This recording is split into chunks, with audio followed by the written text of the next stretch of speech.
Yo, what is up? It is me, Thomassy. I'm just Thomassy because I'm not quite Thomas. I'm here to recap last night's events. As you know, I recap any party that I happen to attend, and I attend a lot of them, so you see me a lot. Now, let's head right into it. We'll start with the host rating today. Last night's host was Josh. Now, I've known Josh for about as long that I've been to party school, and I gotta be honest, Josh is an average host, and that's not an insult. An average host is a good host, but he doesn't go above and beyond. And yes, he doesn't have any noise limits, and he doesn't have any limits for what's on the table for the events of the night. But he doesn't let anyone into the top floor of his house, and once you show up, if you aren't accustomed to his house layout during parties, it is a nightmare finding the snack table. He puts it in the far side of the kitchen, which is the worst place to put it because it's beyond the sea of kitchen lingerers, which stay in the kitchen and because they don't want to dance and stuff. So, if you're timid, you might as well say goodnight to the snacks once you enter the house, unless you have an outgoing friend. So, taking all of this into account, Josh is a 6 out of 10 host. And now for the part of the recap that everyone is looking forward to, the bulleted events. So, I show up, ready, solo cup in hand, and I walk into the house. The dance floor is located next to the living room in this large space that Josh still hasn't come up with what that room is going to be yet. So immediately when I walk in, Stacy comes up to me and asks if I've seen her earrings, which I tell her that I just showed up, so no, I haven't. And then she moves into the dining room to presumably ask more people if they've seen her earrings. So I move into the actual dance floor towards where I see there's a dance circle going on, and I see in the middle, holy shit, it's an old man busting it down on the dance floor. Absolutely killing it. He's just on the floor doing this kind of thing, and it is killing the audience.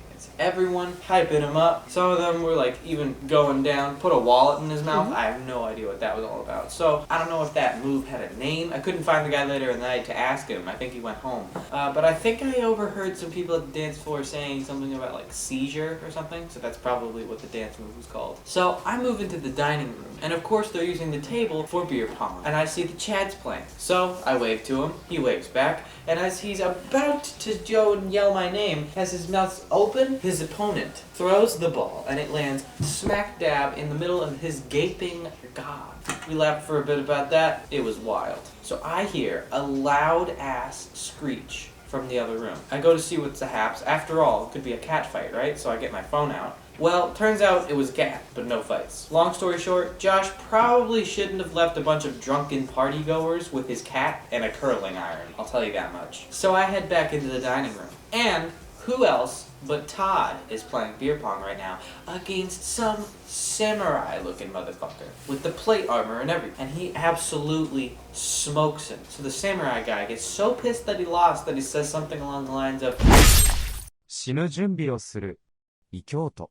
And he fucking pulls out his katana and slices Todd's head clean off, which landed in one of the cups, which we all laughed about for quite a bit. That was wild. So, I move into the living room, and there's a kissing competition going on. Now, things got pretty heated, and I'm not one to kiss and tell. So, long story short, no fists were thrown, but 3 noses were broken, and a couple babies were probably made. Suddenly, the old fire alarm starts blaring, right? And this big, muscle-bound dude starts barreling from down the stairs, completely naked save for a towel on his head, which is connected by the tiniest thread to Josh's bathtub, which has been uprooted and is now chasing this guy down the stairs. It's also full of water and somehow ablaze. So this big guy tears through the entryway and onto the front lawn, absolutely bringing the front door down with him. And he absolutely beefs it on the porch stairs. The towel string that's attaching him to the bathtub snaps, so the bathtub is left alone on the porch.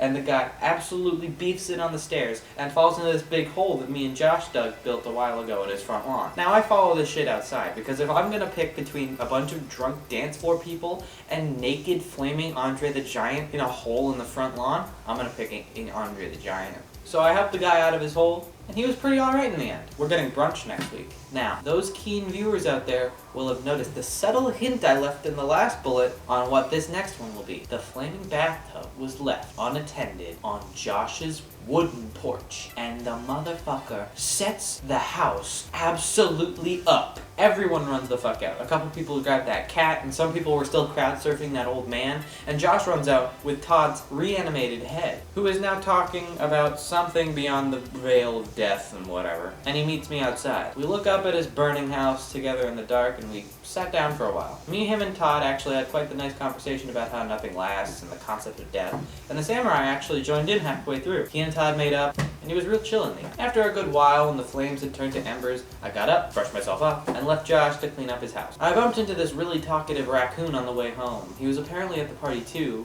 but I didn't see him there. He then coughed up some earrings and was just on his way. Pretty wild. All in all, pretty great night, all things considered. Good drinks, good dance, fun times, and I woke up with 2.5 strippers and a samurai in my bed. Pretty great if you ask me. Now, moving on to the snack table assessment. Say what you will about Josh as a host, but he does know how to pick the goodies. There was a decent selection of anything that you may crave. From Fritos to Cheetos to Ketos if you're on a diet. From Crush to Dr. Pepper to the blood of the innocent if you're feeling frisky. All in all, Josh knows how to serve. And with that, we are finished. And now remember, while this episode may come to an end, the party never stops. Rock on, all.